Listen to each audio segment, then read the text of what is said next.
Baitul Maqdis atau Masjid Al-Aqsa terletak di kota lama Yerusalem, Palestina. Yerusalem adalah tempat yang disucikan umat Islam, Kristen, dan Yahudi. Kota tua ini sangat dimuliakan karena terdapat Baitul Maqdis atau Masjid Al-Aqsa yang menjadi kiblat pertama umat Islam sebelum dialihkan ke Masjidil Haram di Mekkah. Sementara menurut Yahudi, Al-Aqsa adalah tempat berdirinya Bait Suci yang dibangun oleh Nabi Sulaiman pada tahun 957 sebelum Masehi.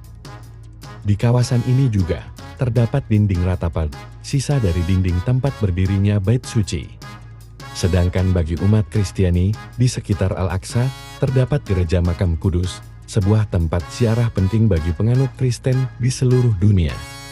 Tempat itu dikaitkan dengan kisah kematian Yesus, itulah mengapa Masjid Al-Aqsa menjadi tempat yang disucikan ketiga agama.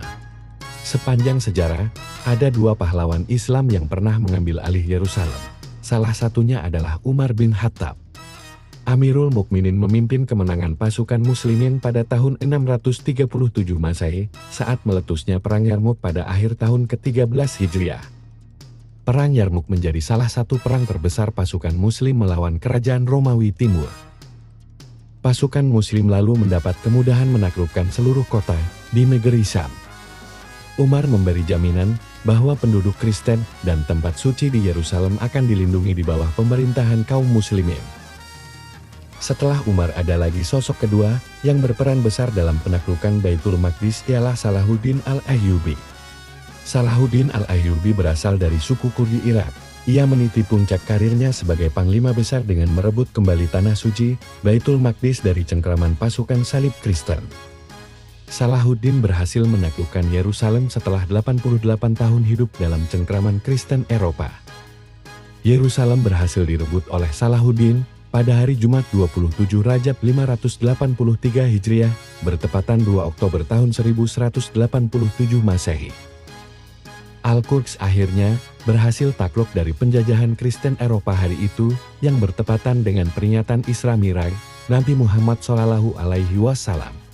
Pasukan Muslim mengeluarkan salib-salib yang terdapat di Masjid Al-Aqsa, membersihkannya dari segala najis dan kotoran, dan mengembalikan kehormatan Masjid Al-Aqsa.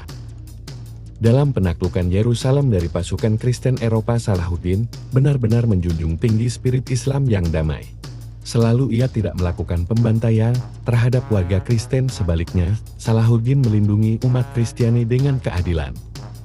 Selain dua sosok pahlawan yang pernah menaklukkan Yerusalem, ternyata Rasulullah Shallallahu Alaihi Wasallam mengisyaratkan pahlawan berikutnya yang akan menaklukkan Palestina.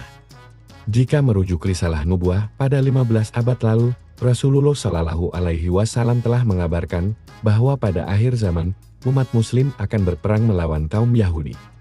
Rasulullah juga pernah mengabarkan akan datangnya seorang pemimpin sesuai sabda beliau.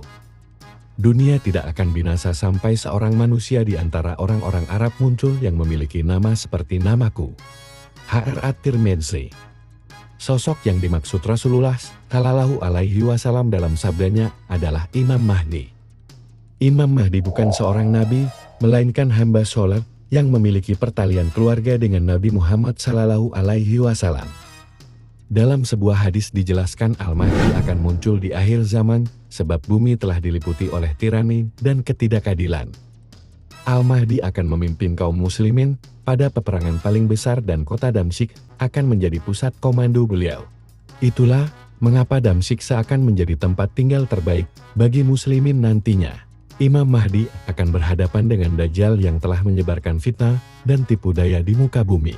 Maka saat itulah Isa Al-Masih turun ke bumi untuk membunuh Dajjal dan pengikutnya tepatnya di Palestina.